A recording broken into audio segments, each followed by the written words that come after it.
Hello, welcome back আমার digital ডায়েরিতে আমার সকল বন্ধুদের। আশা করি তোমরা সবাই ভালো আছো। তোমাদের ভালোবাসায় আমিও ভালো আছি, মানে ভালো থাকার চেষ্টা করছি।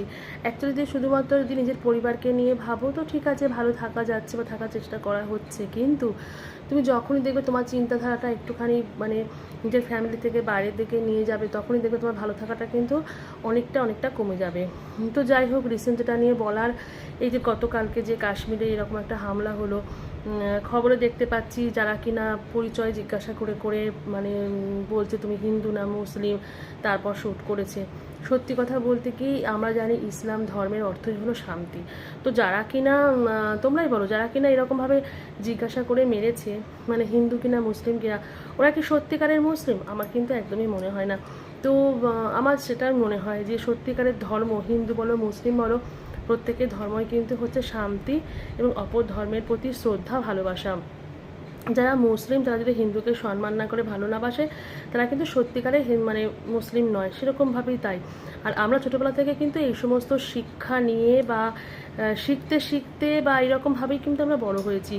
যেমন আমাদের হচ্ছে দেগঙ্গায় আমাদের বাড়ি ছিল, তো আমরা দোতলায় থাকতাম, একতলায় তরিকুল বলে একজন মামা ছিল, মানে মামা এই কারণে এখনও মুখে চলে আসে, উনি মুসলিম ধর্মাবলম্বী ছিলেন, কিন্তু আমার মাকে উনি দিদি ডেকেছিলেন। তো আমরা না এইভাবেই বড় হয়েছি। আর আমার বাবা যে সার্কেলে চাকরি করতো পুরো মুসলিম, কিন্তু এখন জানি না চারিপাশের অবস্থাটা কীরকম হচ্ছে। সত্যি কথা বলতে কি, মানে অনেকে তো বলেই থাকে এগুলো রাজনীতির কারণে, তো যে কারণেই হোক না কেন, রাজনৈতিক হোক ধর্মীয় হোক, এগুলো কিন্তু একদম মেনে নেওয়া যায় না, মানে অন্তত মানে আমরা সত্যি মানতে পারি না। আর সত্যি কালকের ব্যাপারটা মানে ভীষণভাবে ভাবাচ্ছে। ঠিক মতন করে দেখো যে আমি মানে সত্যি কথা বলতে গিয়ে তোমরা হয়তো ভাববে এটা বাড়িয়ে বলছি, বাড়িয়ে নয়। বাড়িতে আসলে খবর টবর দেখছি, ফোন খুলে ওই একই রকম হয় না, তুমি ফোনের একটা ভিডিও তুমি দেখবে অটোমেটিক ওই ধরনের ভিডিওগুলোই চলে আসে। তো রিসেন্ট 10 দিন মাত্র বিয়ে করেছে কাপল, হানিমুন করতে গেছে কাশ্মীরে, তো এই অবস্থা। মানে সত্যি খুব খারাপ লাগে বন্ধুরা। এর মধ্যে সত্যি কথা বলতে কি, যে ভিডিওগুলো অলরেডি করা হয়ে গেছে, কিছু রিলস ফিলস, ওগুলো টাইমলি জানো তো ইউটিউবে আসলে ওরা তো কিছু বোঝে না, টাইমটা ওরা দেখে, মানে টাইম অনুযায়ী ভিডিও পোস্ট করাটাই ওরা বোঝে। অ্যাকচুয়ালি ওটা একটা রোবট, তো সব সম্পূর্ণটা কন্ট্রোল করে থাকে। তো যেটাই হলো, রোবটের তো আর মন নেই, সে তো আর বুঝবে না।